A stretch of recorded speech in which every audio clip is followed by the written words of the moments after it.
What kind of skills do you see leaders in the future need to have? Well, we've actually been seeing and hearing this for the last 20 years, okay?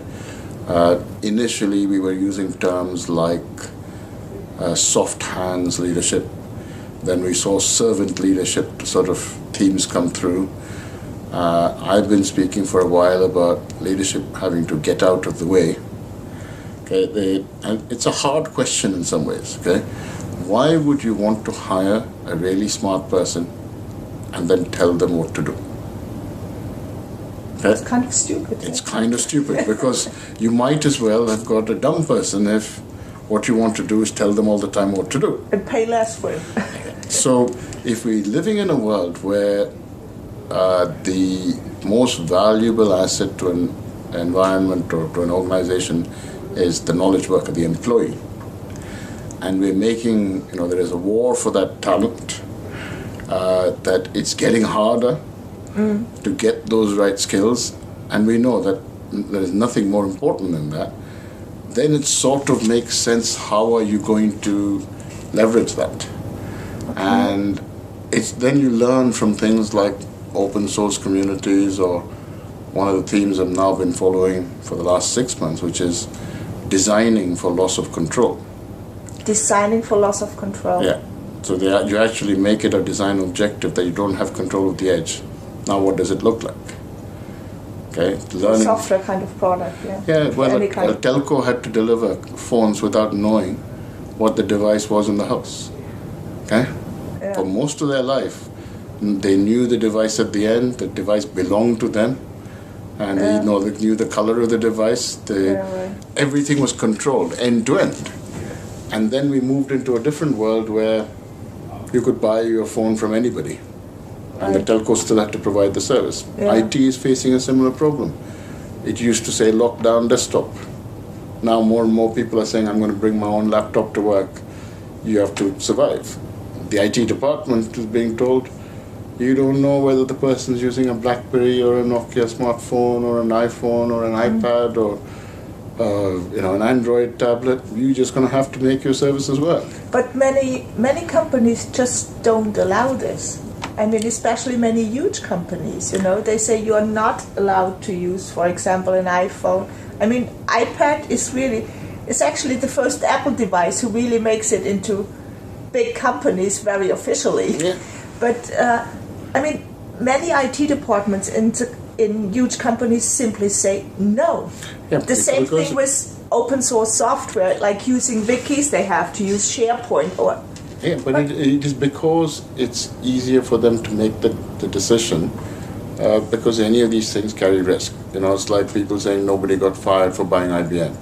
Nobody got fired for buying Microsoft. Yeah. Right? For sure, these things take some risks up, but they leave some money on the table. So, now when I look at the same sort of thing, saying, well, what was different about the iPad that suddenly we started seeing corporates getting interested in using it? Yeah. Okay. Part of it might have been argued to say cost. The unit cost of an iPad was not as high as the unit cost of a full-fledged laptop when the laptops were coming out. Right. Part of it could be seen as, well, it's the first significant shift in input technology since graphical user interfaces were designed 40 years ago, 68 or so. Part of it might have been, no, this App Store model is actually something really worth looking at as to how you want to deliver service in a corporate. But I think the biggest reason is that the people coming into the organization as employees are stating it is their device of choice. It is convenient. It has significant battery life for what it is. It provides a good browser capability because of what the knowledge worker does. Yeah. But I'm challenging one of your questions. The large corporates that were saying this are having to face change at a speed that they couldn't cope with earlier. Okay? So today they're not actually shouting, you will not, thou shalt not. They're saying it while behind the scenes they're all busy working out how do we move with this, okay? Because they said it about Blackberries. Okay? I remember. They said it about mobile phones. They've said it about push mail as a result. Right. And yet these things still happened. Okay? They said it about laptops even before that. And it happened. So it's going to happen.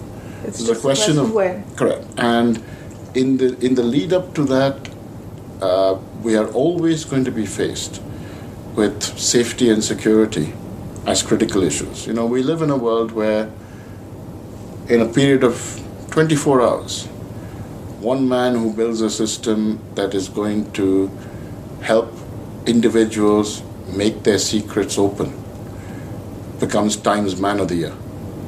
He did not. Sorry? No. I'm talking about Mark Zuckerberg. Okay? I thought you were talking about the other one. Well, the point is, the man who made it easy for people to give their personal secrets away was Facebook. Yeah, Okay? you're right. But another man who was also in the business of giving secrets away came second or whatever, but was in jail at the time and only just got released. What does it actually mean for us? That whether we know all the answers, we have this tension between privacy, confidentiality, secrecy on the one hand, and collaboration, sharing, and community on the other. And there is a generation conflict going on.